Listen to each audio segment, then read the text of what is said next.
kita yang sangat gacor ini yaitu Lia Anggi Fitriati. Kepada Lia Anggi Fitriati dipersilahkan. Baiklah, terima kasih kepada moderator sudah mempersilahkan saya untuk menampilkan isi makalah saya. Saya Lia Anggi Fitriati, kelas B Ekonomi Syariah angkatan 23 dengan NIM 123205810. Baiklah, kemudian saya di sini saya akan mempresentasikan isi makalah saya. Yang pertama yaitu tentang Al-Quran sebagai sumber hukum.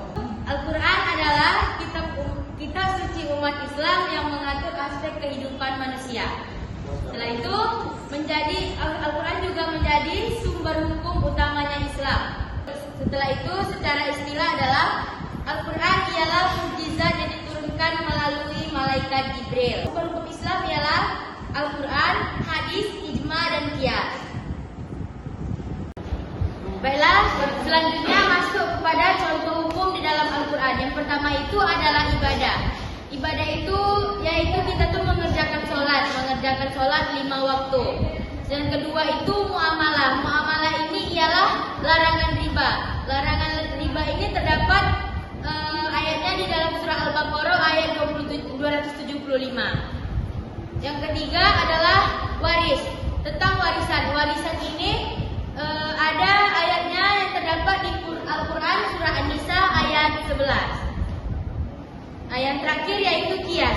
Qiyas juga ada suratnya yang menjelaskan tentang qiyas yaitu surah Al-Baqarah ayat 178. Ada 4 kedudukan tentang Al-Quran. Yang pertama ialah Al-Quran sebagai sumber hukum Islam paling atas dalam hierarki.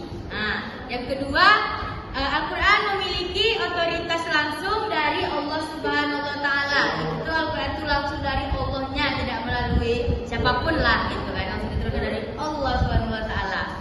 Terus yang ketiga adalah surah Al-An'am ayat 30, yaitu semua prinsip ada di dalam Al-Quran. Dan memasuki judul saya yang kedua yaitu problematika Al-Quran. Yang pertama ialah Al-Quran adalah wahyu Allah yang menjadi pedoman hidup manusia. Di dalam hidup kita ini, kita tuh semua aturan hidup kita itu sudah ada di dalam Al-Quran. Terus yang kedua, proses pembuktiannya tidak semudah yang kita bayangkan. Proses pembuktian Al-Quran ini prosesnya sangat panjang melalui Nabi dan sahabat-sahabatnya juga. Terus yang ketiga adalah pembukaan Al-Quran tidak serumit hadis, tapi Al-Quran juga menarik dikaji. Yang kedua makna kodifikasi Al-Quran. Kodifikasi ialah pengumpulan dan penulisan ayat-ayat Al-Quran. Yang pertama ada Al-Jam'u fi Sudur. Al-Jam'u fi Sudur ini adalah penghafalan Al-Quran. Terus yang kedua adalah Al-Jam'u fi Sudur. Al-Jam'u fi Sudur ini ialah penulisan ayat-ayat Al-Quran. Terus tahap pengumpulan Al-Quran. Proses tahap pengumpulan Al-Quran ini ada 3, yaitu pada masa Nabi Muhammad. Pada masa Nabi Muhammad ini Nabi Muhammad menghafalkannya, lalu diikuti oleh para sahabat Nabi. Para sahabat Nabi juga ikut menghafalkannya, lalu mereka terapkan di kehidupan mereka di rumah. Mereka menyampaikan kepada istri dan anak-anaknya. Terus yang kedua, pada masa Khalifah Abu Bakar, Nabi Muhammad menuliskan surat-surat Al-Quran itu di pelepah kurma, di kulit, serta di batu tipis, tuh. Terus yang ketiga, pada masa Utsman bin Affan ini mereka tuh udah mulai mengumpulkan semua itu yang di tulisan-tulisan tadi itu, terus disampaikan kepada Utsman bin Affan, terus mereka membentuk dalam sebuah Al-Quran. Pertama ialah Rabbul Alamin. Islam mengajarkan bahwa Allah adalah Tuhan semesta alam. Yang kedua adalah Rahmatul lil Alamin. Amanat untuk perilaku manusia, sayang terhadap alam semesta. Etika terhadap lingkungan dalam ajaran Islam. Ada 3 tahap beragama menjadi landasan etika lingkungan dalam perspektif Islam. Yang pertama adalah ta'abbud, yaitu menjaga lingkungan adalah keputusan kepada Allah Subhanahu wa Ta'ala. Yang kedua ta'akuli. Ta'akuli ini adalah menjaga lingkungan secara logika dan akal pikiran. Terus yang ketiga adalah takaluk. Takaluk ialah menjaga lingkungan, harus menjadi akhlak.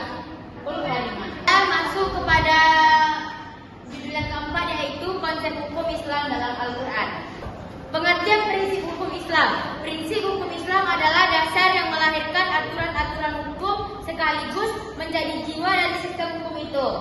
Terus, para ahli hukum memandang prinsip sebagai pikiran dasar yang menjadi landasan setiap manusia agar setiap hukum tetap berpijak pada nilai-nilai dan kemaslahatan yang diajarkan dalam Al-Quran. Baiklah, masuk ke judul yang kelima, yaitu konsep tauhid dalam Al-Quran.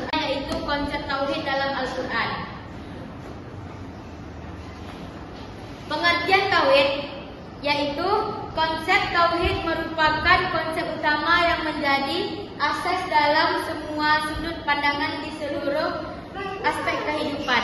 Prinsip tauhid dalam Al-Quran yaitu tauhid adalah prinsip umum hukum Islam. Prinsip ini menyatakan bahwa semua manusia ada di bawah satu ketetapan yang sama, yaitu ketetapan tauhid yang tidak ada Tuhan selain Allah Subhanahu wa taala. Terus sampaikan, saya kembalikan kepada moderator.